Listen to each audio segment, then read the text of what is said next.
참 고마우신 하나님 아버지, 오늘 이 아침에도 저희에게 은혜를 부어주시니 감사를 드립니다.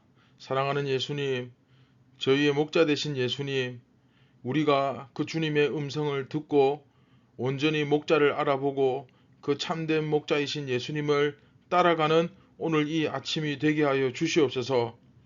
행여나 우리가 어리석고 우둔하여서 그 진리를 잘 깨닫지 못하고 우리 소견에 옳은 대로 행하고 있다면 그 즉시 깨닫고 돌이킬 수 있는 은혜를 허락하여 주시고, 무엇보다도 이 진리를 볼 수 있는, 본질을 볼 수 있는 눈을 오늘 이 아침에도 뜨게 하여 주옵소서. 생명의 빵을 먹음으로써 우리 안에서 더욱더 성령이 충만하여지고 우리의 심령이 강건케 하여 주시옵소서. 오늘도 이 말씀을 들을 때에 겸손한 마음으로 귀를 쫑긋 세우고 우리의 전인격적인 집중력을 발휘하여 예수님을 온전히 오늘 이 아침에도 영접하고 우리 마음 중심에 모시며 예수님과 함께 거하는 하루가 되기 원합니다. 예수님의 이름으로 기도드립니다. 아멘. 안녕하십니까, 선한제자교회 성도 여러분. 2023년 4월 7일 금요일, 또 벌써 주말 아침이 시작되고 있습니다. 67번째 이야기, 예수님의 경고. 이제 오늘 세 번째 시간이죠. 포도나무 가지치기. 포도나무 가지치기라는 제목으로 요한복음 15장 5절 6절 말씀 우리 함께 보도록 하겠습니다. 나는 포도나무요 너희는 가지라. 그가 내 안에 내가 그 안에 거하면 사람이 열매를 많이 맺나니 나를 떠나서는 너희가 아무것도 할 수 없음이라. 사람이 내 안에 거하지 아니하면 가지처럼 밖에 버려져 마르나니 사람들이 그것을 모아다가 불에 던져 사르느니라. 지난 시간까지 우리는 제일 먼저 삼천포 본문에 대해서 언급하면서 우리 지금 배우고 있는 오늘 이제 이번 이야기부터 시작되는 15장부터 17장이죠. 15장, 16장, 17장이 이제 삼천포 본문인데 중간에 끼어 있는 본문, 그렇죠. 그런데 사실 이런 본문이 굉장히 중요한 메시지를 담고 있다, 가지고 있다 말씀드렸죠. 그래서 우리는 주의 깊게 보아야 됩니다. 이야기의 흐름상으로는 14장 다음에 바로 18장으로 연결이 되면 가장 자연스럽습니다. 그러나 의미상으로, 그렇죠, 의미상으로 볼 때는 14장 다음에 15, 16, 17장이 끼어 있지만 크게 의미상으로는 문제가 없다. 오히려 그 의미를 더욱더 강조하는 효과가 나타나죠. 그리고 이제 바로 어제 본문이죠. 이제 이 삼천포 본문의 이제 본문을 들어갔는데 시작을 했는데 그 처음에 에고 에이미, 그렇죠. 나는 참 포도나무다. 나는 포도나무다. 그렇게 시작을 했습니다. 예수님은 여기서 자신을 참 포도나무, 그리고 하나님 아버지를 농부에 비유하시면서 예수님으로부터 온 무엇? 구원과 생명, 그리고 하나님으로부터 오는, 그렇죠, 심판. 예수님으로부터 오는 구원과 생명, 하나님으로부터 오는 심판을 설명하고 있죠. 그리고 이 포도나무 비유는 성경이 성경을 해석해 주는 것처럼 이사야 5장을 보시면 더 잘 이해할 수 있다고 말씀드렸습니다. 극상품, 최상품보다 더 높은 극상품 포도나무를 심었는데 들포도를 맺더라. 그렇죠? 그런 내용이었죠. 자, 지난 시간까지 말씀 정리하면 핵심은 무엇입니까? 어떤 내용입니까? 지금까지는 유대인들이 자신들이 이스라엘에 속했기 때문에 하나님의 나라, 하나님의 백성이라고 생각을 했는데 이제부터는 아니다. 이제부터는 예수님께 속해 있어야 하나님의 백성이 된다. 결국 예수님께 붙어 있지 않으면 하나님의 백성일 수가 없다. 또한 예수님께 붙어 있다 할지라도 열매를 맺지 않는 가지는 모두 농부이신 하나님에 의해서, 그 아버지에 의해서 제거를 당한다. 여기서 포도나무 가지를 깨끗게 한다라는 말씀, 지난 시간, 그쵸? 이건 역시 열매를 맺지 못하는 가지를 쳐낸다라는 뜻이죠. 이거는 이제 포도 농사를 할 줄 아시는 분은 이제 다 이해할 수 있는 말씀이죠. 따라서 이 가지치기의 그림, 이 가지치기의 그림은 매우 두려운 심판의 메시지를 나타내 주고 있다라는 것을 지난 시간까지 배웠죠. 자, 그런데 오늘 본문에서는 다시 예수님은 나는 포도나무다 이렇게 선포를 하시고, 그리고 너희는 가지다. 그가 내 안에 내가 그 안에 거하면 사람이 많은 열매를 맺는다. 이런 표현을 쓰십니다. 자, 여기서 핵심은 무엇입니까? 제자들과 예수님이 연합되어야만 한다.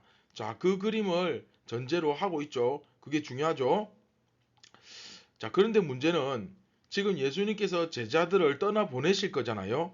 아버지 하나님께로 가실 거 아닙니까? 그러면 도대체 어떻게 예수님께 붙어 있을 수 있느냐는 거죠. 가시는데. 자, 이 문제에 대해서는 뒤에 이제 다음 이야기에서 나옵니다. 이번 이야기 본문에서는 정확하게 나와 있지 않고 이제 이후에 다음에 보면 이제 성령으로 연합하는 이야기가 나오는데 거기서 좀 더 집중적으로 다루도록 하겠습니다. 자, 여하튼 만약에 우리가 예수님께 붙어 있지 않으면, 즉 그 연합이라는 그 끼어 있는 삼천포 본문에서 핵심이 뭐라 그랬습니까? 그 키워드는 연합이라고 말씀드렸죠. 연합하지 않음으로 인해서 열매를 못 맺으면 어떻게 된다? 불에 던져진다. 잘라져서. 그렇죠? 잘린다는 거예요. 그런데 이것은 굉장히 심각한 경고입니다. 왜냐하면 포도나무 농사에 대한 지식을 조금이라도 갖고 있는 사람들에게는 이 경고가 정말 실로 무시무시한 겁니다. 이게 굉장히 무서운 거죠. 포도나무 농사에 대한 지식을 갖고 있는 사람들은 가지치기 할 때마다 저 바닥에 뒹굴어져 있는 저 가지가 내 모습은 아닌가, 얼마나 그런 생각이 많이 들겠습니까? 자, 농부인 하나님은 중요한 거 이거죠. 열매를 요구하고 계십니다. 농부인 하나님은 열매를 요구하고 계십니다. 포도나무가 열매를 잘 맺으려면 가지치기, 이거는 필수적인 과정입니다. 참 비유가 기가 막히죠. 뭐 요즘에는 워낙에 인터넷이 발달되어 있어서 여러분들이 성의를 가지고 조금만 찾아보면 포도나무 가지치기 한번 검색을 해보세요. 어느 정도의 것인지를 알 수가 있습니다. 포도나무 가지치기 딱 검색해서 알아보면 거의 대부분의 가지가 다 잘려 나갑니다. 거의 다 자른다고 보시면 돼요. 여러분, 이 그림을 떠올리면 혹시 떠오르는 연상되는 이미지가 없습니까? 그쵸? 광야 이스라엘 1세대 그 모습, 그쵸? 남자만 60만 3,550명, 그 가운데 가나안 땅에 들어간 사람은, 가지치기를 당하지 않고 들어간 사람은 딱 2명, 여호수아 갈렙. 그쵸? 심지어 모세조차도 들어가지 못하고 죽죠. 거의 다 잘려 나갑니다. 사실 이 포도나무라는 이 나무 자체가 그 해에 새롭게 난 가지에만 열매가 맺힙니다. 그러다 보니까 농부들은 딱 보고, 아, 여기서 새 가지가 나겠구나 하는 그 몇 개 소수의 그 마디만, 가지만 딱 남겨놓고는 다 잘라버립니다. 왜? 새롭게 새 가지에만 열매가 맺히기 때문에 어지간하면 다 잘라버리죠.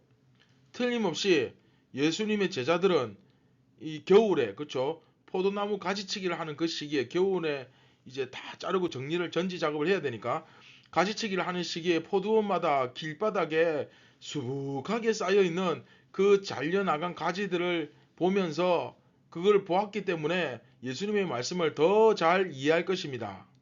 자, 이것은 곧 예수님을 영접하지 않음으로 인해서 하나님의 백성이라는 그 지위를 잃게 된 이스라엘, 곧 유대인들이 어떤 처지에 놓이게 되는가를 보여주는 것이기도 하죠.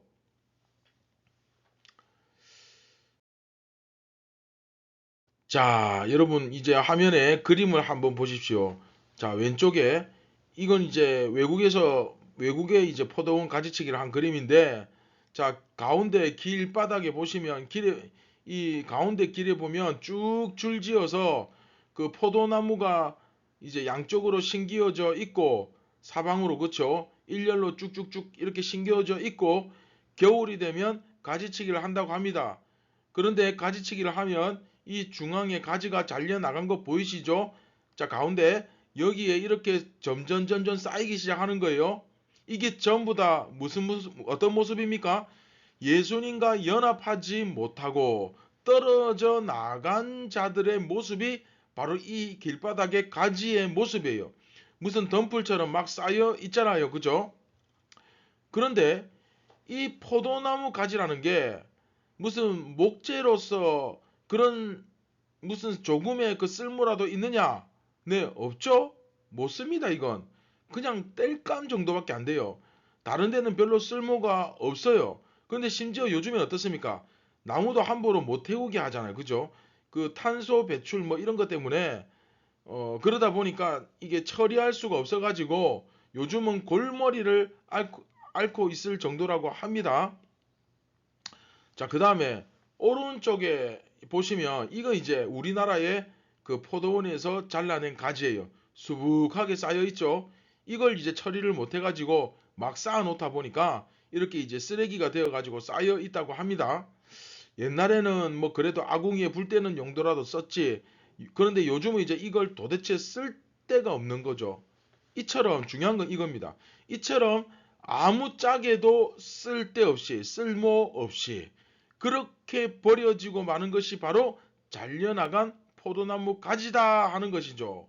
즉 예수님과 온전한 연합을 이루지 못한 자들은 이렇게 되는 겁니다. 그리고 여기서 더욱 중요한 것은 심지어 예수님과 연합을 이루어서 가지가 예수님께 딱 붙어 있다 할지라도 너희가 열매를 맺지 못하는 가지라면 그 가지로서 잘려 나간다. 너희가 열매를 맺지 못하는 가지로서 잘려 나간다. 라는 이 경고는 아주 그 소수의 악한 자들에게만 적용되는 문제가 아니다라는 것입니다. 이거는 소수의 악한 자들이 아니에요. 따라서 오늘 이 말씀, 특별히 너희가 열매를 맺지 못하는 가지로서 잘려 나간다라는 메시지는 굉장히 심각한 경고성 메시지라는 사실을 우리가 꼭 이해를 좀 해야 됩니다. 이것은 소수가 아니라 이 가지에 잘려 나간 이거 한번 보세요. 다수입니다. 다수. 대부분의 다수예요. 자, 말씀을 맺도록 하겠습니다. 사랑하는 선한제자교회 성도 여러분, 오늘 말씀을 통해 그러면 도대체 열매를 맺지 못하면 가지로서 이렇게 잘려 나간다고 했는데 그러면 어떤 열매를 도대체 맺어야 되는가? 여러분 궁금하시겠죠? 그렇죠? 어, 관심을 갖지 않을 수가 없죠. 근데 이것은 이제 다음 이 시간에 우리가 더욱더 구체적으로 다루기로 하겠습니다. 우리는 이것을 다루기 전에 먼저 우리는 이 아침에 이것을 먼저 꼭 기억하셔야 돼요.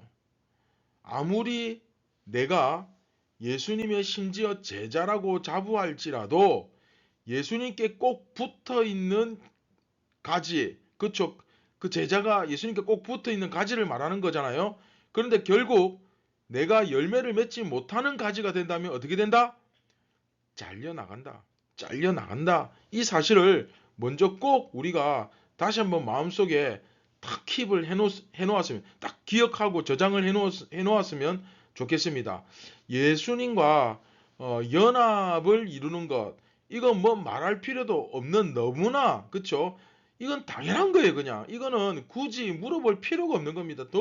근데 더욱 중요한 사실은 열매를 맺어야 돼요, 열매를. 예수님께서 무엇으로 우리를 안다고 하셨습니까? 그렇죠. 열매로 우리를 알잖아요. 열매로. 제발 이 사실을 마음에 좀 담아두고 여러분 삶을 한번 좀 돌아보시기 바랍니다. 오늘 하루 우리가 정말 이 말씀 붙잡고 최선을 다해 살아야 됩니다. 그런데 정작 지금 내 모습은 열매는 고사하고 아직 예수님과 제대로 연합조차 이루지 못하고 있는 그런 지금 사람은 아닌가? 그런 내 모습은 아닌가? 그런데 그럼에도 불구하고 나는 늘 어떻게든 교회 열심히 나가고 나름대로 기도도 하고 그렇게 하니까 천국 가겠지? 정말 아침부터 죄송하지만 여러분, 제발 그런 근거 없는 막연한 희망은 진심으로 제가 여러분들에게 권면합니다. 오늘부터 다 싹 다 버리시기 바랍니다. 아무짝에 쓸모없어요. 아까 그림 보셨죠? 길바닥에 그런 잘려나간 가지와 같은 겁니다. 아무짝에 쓸모없어요. 그것은 우리 삶에 마치 가장 중요한, 내 인생의 가장 중요한 문제, 죽고 사는 문제 아닙니까? 영생의 문제. 내 삶의 가장 중요한 그 생명의 문제를 가지고 굉장히 위험하고 불안한 도박을 하는 것과 같은 거예요. 여러분, 상식적으로 사람 생명 가지고 사람 목숨 가지고 장난치면 안 되잖아요. 그것도 자기 목숨을 가지고 말이죠. 오늘 이 아침에 정말 예수님께 기도하시기 바랍니다. 가장 확실하고 정확한 명확한 구원의 길과 진리와 생명 되신 예수님 내게 알려주시옵소서. 말씀을 통해 올바른 지식을 얻고 주님의 이 심각하고 무시무시한 이 경고성 메시지를 내가 정말 겸허히 받아들이고 나 자신을 제대로 돌아볼 수 있도록 영안을 열어 주시옵소서. 눈을 뜨게 하여 주시옵소서. 귀를 열어 듣게 하여 주시옵소서. 제발 근거 없는 그런 막연한 희망 따위는 버리고 정확하고 확실하게 예수 그리스도를 붙잡게 하여 주시옵소서. 그렇게 간절히 기도하는 저와 여러분이 되기를 주님의 이름으로 축원드립니다. 할렐루야.